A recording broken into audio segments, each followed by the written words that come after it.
அத்தனை செல்வமும் உன்னிடத்தில் நான் பிச்சைக்கு செல்வது எவ்விடத்தில்?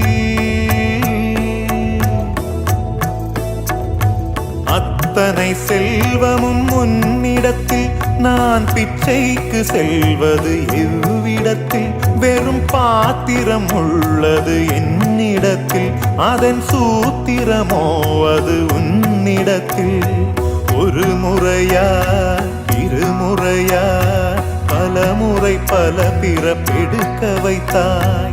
புதுவினையா பழவினையா கணம் கணம் தினம் என்னை துடிக்க வைத்தாய். பொருளுக்கு அலைந்திடும் பொருளற்ற வாழ்க்கையும் துரத்துதே. உன் அருள் அருள் அருள் என்று அலைகின்ற மனம் இன்று பிதற்றுதே.